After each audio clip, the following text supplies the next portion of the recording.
जय हिंद बच्चों, स्वागत है अपनी इस यूट्यूब चैनल में। आज के इस वीडियो में हम कक्षा 12 के विद्यार्थियों के लिए होम साइंस यानी गृह विज्ञान के महत्वपूर्ण अधिलघुत्तरीय प्रश्न लेकर आए हैं, जो परीक्षा दृष्टि से बच्चों बहुत ही इम्पोर्टेंट रहेगा। तो चलिए बच्चों, देर न करते हैं क्वेश्चनों को देखेंगे। पहला क्वेश्चन है कि नौकरी से क्या अभिप्राय है। पहला क्वेश्चन आपके सामने है कि नौकरी से क्या अभिप्राय है।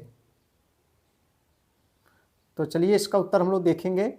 देखो, नौकरी से क्या अभिप्राय है। उत्तर होगा, एक व्यक्ति के द्वारा अपनी आवश्यकताओं की पूर्ति के लिए किसी व्यवसाय या औद्योगिक प्रतिष्ठान या शासकीय संस्थाओं में अथवा दूसरे व्यक्ति के लिए किसी प्रतिफल के बदले में कार्य करना नौकरी कहलाता है। सीधी सी परिभाषा। चलिए दोस्तों, अगला क्वेश्चन हम लोग देखेंगे। पोषण की परिभाषा बच्चों कीजिए। पोषण की परिभाषा कीजिए। देखो बच्चों, ये बहुत ही इंपॉर्टेंट क्वेश्चन है, सब परीक्षाओं में पूछे गए हैं और 2025 बोर्ड एग्जाम के लिए वेरी इंपॉर्टेंट रहेगा। पोषण की परिभाषा कीजिए या पोषण की परिभाषा दीजिए, दोनों तरह से पूछ सकता है। पोषण की परिभाषा कीजिए या पोषण की परिभाषा दीजिए। तो उत्तर देखेंगे हम लोग। देखो, पोषण वह विज्ञान है जिसमें जीवित प्राणी के शरीर हेतु जिन पोषक तत्वों की आवश्यकता होती है आहार द्वारा पूर्ण किया जाता है। अतः व्यक्ति को संतुलित आहार ग्रहण करना चाहिए। इसी को बच्चों पोषण कहते हैं।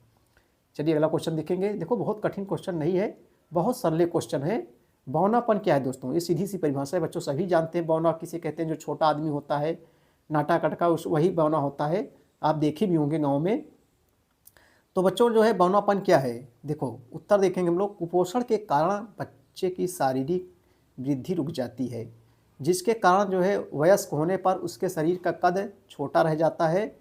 कुपोषण की समस्या को बौनापन कहते हैं। कुपोषण की समस्या को दोस्तों क्या कहते हैं? बौनापन कहते हैं। चलिए बच्चों, अगला क्वेश्चन हम लोग देखेंगे। खाद्य प्रौद्योगिकी क्या है? अगला क्वेश्चन देखेंगे हम लोग कि खाद्य प्रौद्योगिकी क्या है। इसका उत्तर हम लोग देखेंगे। खाद्य प्रौद्योगिकी, देखो यह एक ऐसा विज्ञान है जिसमें वैज्ञानिक अनुप्रयोगों के ज्ञान और खाद्य उत्पादन के कानूनी नियमों का व्यवहारिक उपयोग होता है। खाद्य प्रौद्योगिकी विभिन्न प्रकार के खाद्य पदार्थों के उत्पादन के लिए खाद्य विज्ञान और खाद्य अभियांत्रिकी का उपयोग करती है एवं उसका लाभ उठाती है। इसी को कहते हैं खाद्य प्रौद्योगिकी कहते हैं। चलिए दोस्तों, अगला क्वेश्चन हम लोग देखेंगे। खाद्य सुरक्षा किसे कहते हैं? बच्चों, खाद्य सुरक्षा, आप लोग सोचते हैं कि खाद्य माने जो डीएपी यूरिया होता है उसे खाद्य बोलते हैं। नहीं, खाद्य सुरक्षा किसे कहते हैं? खाद्य सुरक्षा जैसे खाने वाली वस्तुएं, जैसे गेहूँ, चावल, जौ, अनाज, ये सब खाद्य वस्तुएं हैं। तो खाद्य सुरक्षा किसे कहते हैं? आइए इसका उत्तर हम लोग देखते हैं। देखो बच्चों, उत्तर होगा, खाद्य सुरक्षा प्रक्रिया से यह सुनिश्चित किया जाता है कि खाद्य पदार्थ उपभोग के लिए सुरक्षित है, अर्थात वह उपभोक्ताओं को किसी प्रकार का नुकसान नहीं पहुंचाएगा। चलिए नेक्स्ट क्वेश्चन देखेंगे हम लोग। प्रश्न नंबर 6 है, वैकल्पिक देखरेख क्या होता है? वैकल्पिक देखरेख क्या होती है? वैकल्पिक देखरेख क्या होती है? आइए इसका उत्तर हम लोग देखते हैं बच्चों।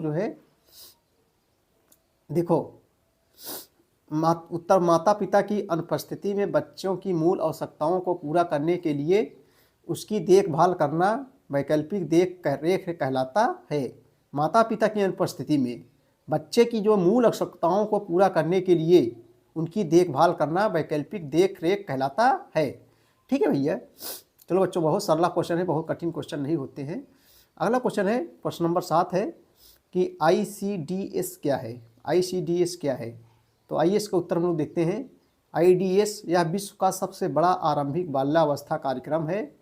बाल्यावस्था जो छोटे बच्चों के लिए कार्यक्रम है, जिसका उद्देश्य समेकित तरीके से 6 वर्ष से कम आयु के बच्चों के स्वास्थ्य, पोषण, आरंभिक अधिगम, शिक्षा की आवश्यकताओं को पूरा करना है, जिससे उनके विकास को बढ़ावा दिया जा सके। इस कार्यक्रम से वर्तमान में 41 करोड़ बच्चे लाभान्वित हो रहे हैं, यानी लाभ पा रहे हैं। चलिए अगला क्वेश्चन देखेंगे हम लोग। अगला क्वेश्चन है बच्चों, क्वेश्चन नंबर 8 है, संरचनात्मक डिजाइन क्या है? अगला क्वेश्चन है कि संरचनात्मक डिजाइन क्या है?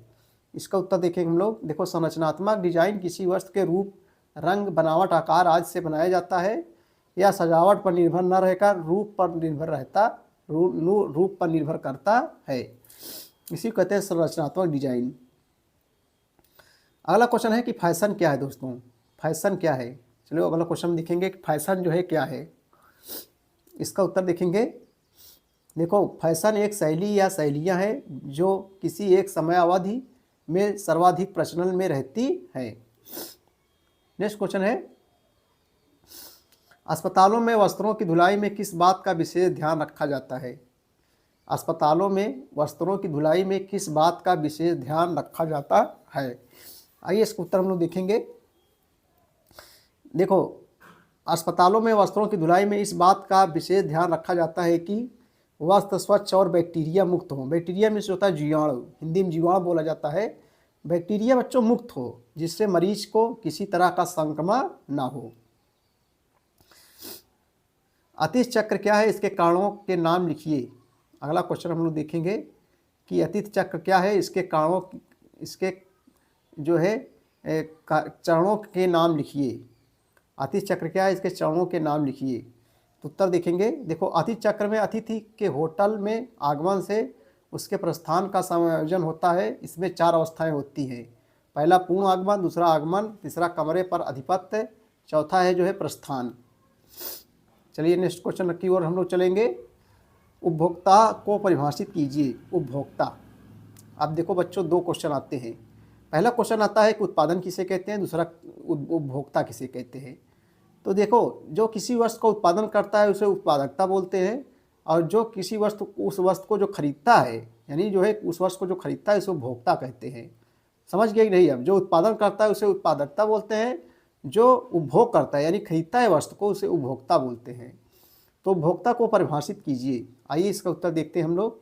देखिए, वस्तुओं और सेवाओं को अपनी ज़रूरतों की संतुष्टि के लिए खरीदारी करने वाले के रूप में उपभोक्ता को परिभाषित किया जा सकता है, जिनमें प्राकृतिक उत्पादों से लेकर बाजार के उत्पाद तथा सेवाएं तक शामिल हैं।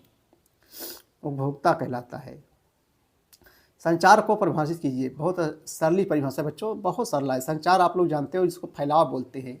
आप लोग समझ के उस संचार के माध्यम क्या हो सकते हैं, जैसे टीवी हो गया, रेडियो हो गया, और उसके बाद मोबाइल है, और समाचार पत्र हो गए, और पेपर वगैरह, सब क्या है बच्चों, संचार के साधन हैं जो फैलाव किए जाता है सूचनाओं को।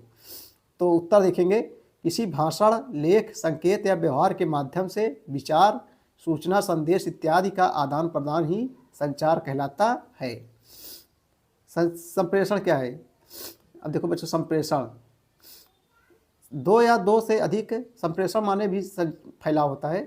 संप्रेषण 2 या 2 से अधिक व्यक्तियों के बीच लिखित, मौखिक, सांकेतिक अथवा प्रतीकात्मक माध्यम सूचनाओं तथा विचारों का आदान प्रदान संप्रेषण कहलाता है। फिर से देखेंगे।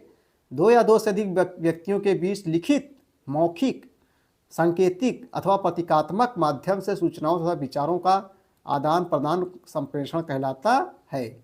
बहुत इंपॉर्टेंट क्वेश्चन है बच्चों। ये थे मोस्ट इम्पोर्टेंट क्वेश्चन कक्षा 12 के विद्यार्थियों के लिए गृह विज्ञान के।